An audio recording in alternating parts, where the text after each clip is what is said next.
Čaute ľudia, šipkárky a šipkári.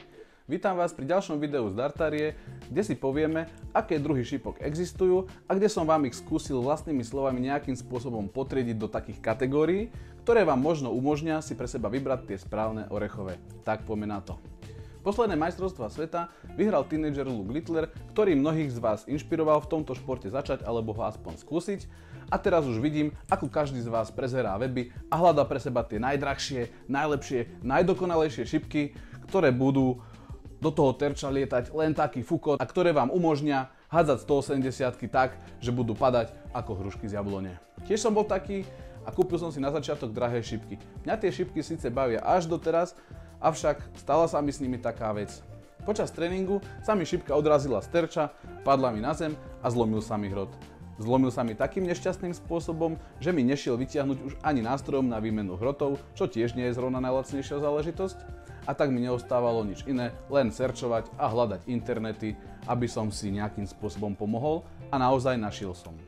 Našiel som chlapíka, ktorý tento hrot zo šipky vytiahol za pomoci kyseliny.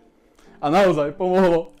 Hrot som vytiahol, ale tá šipka sa tiež nejakým spôsobom rozpustila. Úplne na začiatok ti však neodporúčam kúpiť si tie najdrahšie šipky, ktoré nájdeš, pretože aj keď ti dobré a kvalitné šipky umožnia tú svoju hru nejakým spôsobom posunúť na lepšiu úroveň, nemusí to byť práve tá správna investícia pre teba a tie peniaze si mohol utratiť iným spôsobom, možno nejakým lepším. Takže, šipky sa delia na také dve hlavné skupiny, a to sú softky a stýly. Softky sú šipky s plastovými hrotmi, ktoré sa hádžu do elektronických terčov a stýly sú šipky, ktoré sa hádžu do terčov sisalových. Na tomto kanáli sa väčšinou budeme venovať tým stýlovým šipkám, keďže aj ja hádžem stýlové šipky, avšak nehovorím, že sa nepovenujeme aj tým softovým. Stýlové šipky by som rozdelil na také tri hlavné podkategórie, a to sú papky, brasky a wolframky. Prvá kategória – papky. Sú to šipky, ktoré nájdeš v každej možnej krčme alebo podniku, kde majú zavesený terč, alebo obchode s náradím, alebo obchode potravinovom, alebo oku kamaráta. Avšak tieto šipky slúžia hlavne pre ľudí, ktorí si na šipky spomenú len vtedy, keď majú nejakú tú správnu hladinku kofoly v krvi. Druhou kategóriou sú brasky.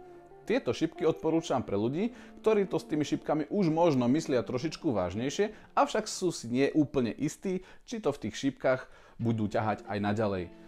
Majú super výhodu a hlavnou výhodou je teda skvelá cena, modifikovateľnosť, to, že už konečne máš nejaké svoje šipky, hej. Ďalšou super výhodou je, že sú trošičku hrubšie a vďaka tomu sa lepšie hádžu z nevyhádzaných prstov, ale táto výhoda je zároveň trošičku aj nevýhodou, pretože keď chceš šipky nasekať čo najbližšie k sebe, čo je v šipkách celkom užitočné, ak chceš teda hádžať 180-ky, tak ti tie telíčka vlastne tento sústrel neumožnia. Ďalšou nevýhodou je, že ti po nich budú prsty smrdieť, ako keby si strýkovi držgrošovi prerátal celý safe. Ďalšou treťou kategóriou sú wolframky.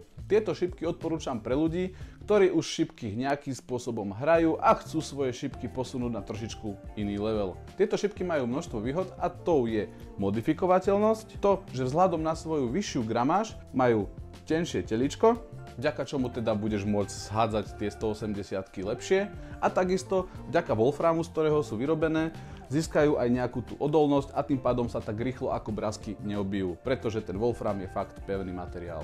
Takže ja dúfam, že toto video ti pomohlo sa aspoň nejakým spôsobom zorientovať, aké šipky na svete existujú, zaradiť sa do nejakej tej kategórie, vďaka ktorej si potom vybereš šipky, ktoré sú možno pre teba tie správne. A ak sa ti toto video páčilo, daj like, odber, pozdieľaj ho svojim kamošom, o ktorých si myslíš, že to video môže nejakým spôsobom pomôcť aj im a do komentárov mi napíš, pre ktoré šipky si sa rozhodol. Zatiaľ sa s tebou lúčim a tak sa maj pekne a s Bohom. Teda s Philom Taylorom.